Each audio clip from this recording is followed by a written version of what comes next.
नमस्कार शेतकरी बांधवांनो, तुम्हा सर्वांचे स्वागत आहे द ॲडव्हान्स फार्मिंग या ऑफिशियल यूट्यूब चॅनल। आज आपण मूग पिकावरील पहिल्या फवारणीबद्दल माहिती घेणार आहोत। तरी कृपया व्हिडिओ संपूर्ण पहा।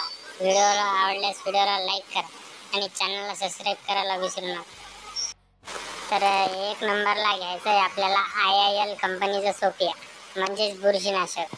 यामध्ये हेक्साकोनाझोल 4% व 18% कार्बन डायझिम आढळून येतो। याचा 25 ते 30 मिली प्रतिपंप असा वापर असतो। 2 नंबरला घ्यायचं आहे आपल्याला RCS कंपनीचे जास्माइन म्हणजे कीटकनाशक। हे अळी व कीटक दोन्ही मारण्यास मदत करते। 10 ते 20 मिली प्रतिपंप असा याचा वापर असतो।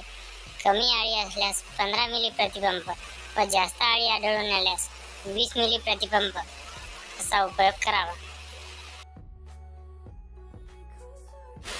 3 नंबरला घ्यायचं आहे आपल्याला 19-19-19 म्हणजेच वरखड। हे आपल्याला झाड मोठे करण्यास व हिरवे करण्यास मदत करते। 100 ग्राम प्रतिपंप असा याचा वापर असतो। 4 नंबरला घ्यायचं आहे आपल्याला ह्युमिक जेल किंवा ह्युमिक ॲसिड। हे झाड हिरवे करण्यास व मर रोखण्यास मदत करते। 40 ते 50 ग्राम प्रतिपंप असा याचा वापर असतो व जर लिक्विडमध्ये असल्यास 50 मिली प्रतिपंप असा वापर असतो। 5 नंबरला म्हणजे सर्वात शेवटी आपल्याला घ्यायचं आहे अपसाइटी म्हणजे स्टिकर। 5 मिली प्रतिपंप असा याचा वापर असतो। यामध्ये pH बॅलेन्सर आणि सिलिकॉन सुद्धा येते। हे झाड हिरवे करण्यास व औषध घट्ट पकडण्यास मदत करते।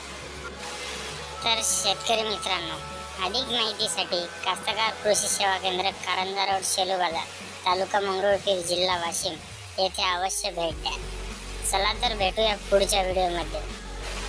व्हिडिओ आवडल्यास व्हिडिओला लाईक करा, कमेंट करा, शेअर करा आणि हो, चॅनलला सबस्क्राईब करायला विसरू नका। चला तर भेटूया पुढच्या व्हिडिओमध्ये।